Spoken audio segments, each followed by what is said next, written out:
Mary. Hey. So how are you? How's quarantine? Are you still in quarantine? Yeah, I mean, I'm not really sure, to be honest. I'm still inside, so yeah, I guess so. Okay, well, first of all, congrats on your new single, To Be Young. I've been Yeah. playing it all day long. Woohoo! How was it recording and filming in like these new conditions? Because it must be strange, right? I actually recorded most of it in a real life studio last year in October. When Doja Cat jumped on it, that was during lockdown. So the video, everything like that was just my phone. Yeah, it was very strange, very cool because the music video was cool because I could just do my own hair and makeup and not wake up at 7 a.m. to start.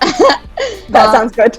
Yeah, but it was also really hard. I really appreciate everyone who works on a music video now because it was hard work. But could you explain what the song is about from like Anne-Marie's perspective? My perspective, when I wrote it, I felt like remembering when I was a teenager and getting asked the question, what are you going to do with your life? Like, what's your plan? What is your career move? And those were such big questions for a young person. I feel like it really scared me. And I almost lost a part of having fun because I was worrying about the future. And I feel like a lot of kids feel that and a lot of people feel that. And I wanted to say in a song, it's okay not to know and just live in the moment and not worry too much about the future or what you're going to be or do. So I felt like I just needed to put that in a song. Okay, and what was the main draw to collab with Doja Cat and why on this song? Well, I think she's amazing. I think she's got such an amazing tone of voice and I love how she raps and sings. I love Say So. I think she's beautiful. This all happened in lockdown, so I haven't been in the studio with her, but she heard the song and loved it, wrote her verse, recorded it the next day and sent it back. And I remember the first time I heard it in the car and I just had goosebumps all over my body. So I knew that it was right. It's very rare that you feel those goosebumps and she made me feel them. So it was right. But who else is your dream collab? Like, can we expect any more collabs coming or is there just someone that you really, really hope that will? Me and collabs seem to just go hand in hand. I love collaborating with people, so I will never be too scared of doing too many collaborations. You'll always have them coming. There are a few more on the album and I've recorded some with Ed Sheeran and I've worked with Marshmello again. I feel like I learned and made so many friendships from the first album, which was so amazing. I took them all along with the journey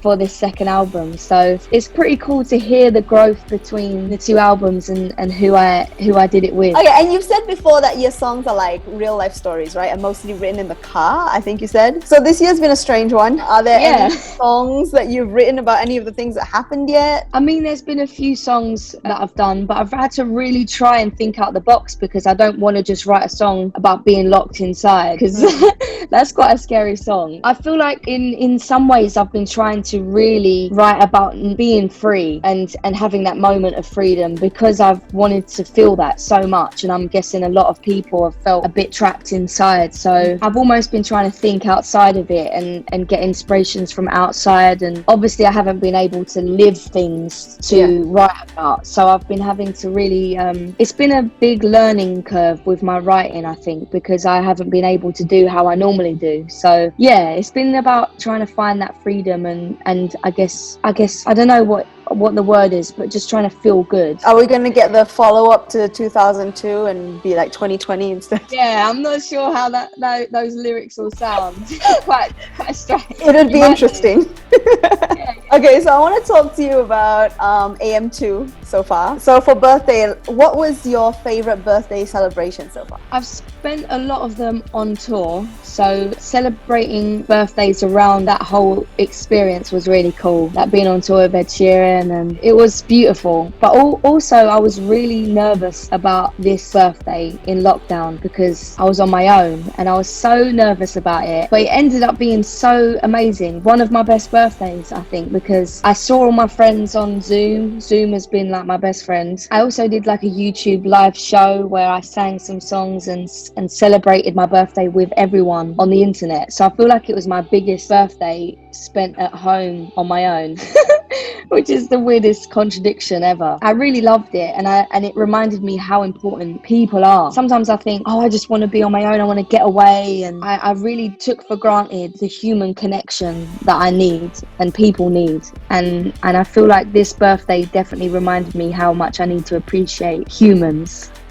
You said that your mom probably hasn't heard the entire song yet because she gets so emotional, right? Yeah, every video, my dad tries to video her when she's listening to it, and she just stops. She can't carry on because she's crying too much. So yeah, I don't know if she's heard it all the way all the way through yet. And since she's so emotional listening to it, how emotional were you writing it? I was very emotional. I feel like I had to really tap into a time when I wasn't so nice to my parents. I was not a very nice teenager, and I really regret those days of just not doing as I was told and running out the house and worrying them, which I would never dream of doing now. I had to really think about those days and want to apologize for that and put it in a song. So it was really hard to write, but I always feel like those songs are the best ones, so you have to keep going through that. So can we expect any more singles before the album actually drops? I hope so, because I have a few before I feel like I have the song which goes into the album, and I feel like that's not ready yet. And it's ready because it's all done and finished, but I feel like the moment isn't ready yet. I need to release some more, so there are going to be some more, yeah. And do we have a name and a date yet? No. I have like 3 names that are possibilities, so I have to choose one out of those 3. But a date, I have no idea, because it was meant to be a certain date in October sometime, but I was meant to tour in October, so obviously that's all changed. So who knows? No one knows, and I don't know either. Before I let you go, do you have a message for your Malaysian fans? Yeah, I want to say thank you so much for always supporting me and my music. I hope you love the new song. I can't wait to be able to fly and be with you and do a show. And yeah, I love you very much. Okay, well, thank you so much for talking to me. Thank you. Hopefully see you in person soon.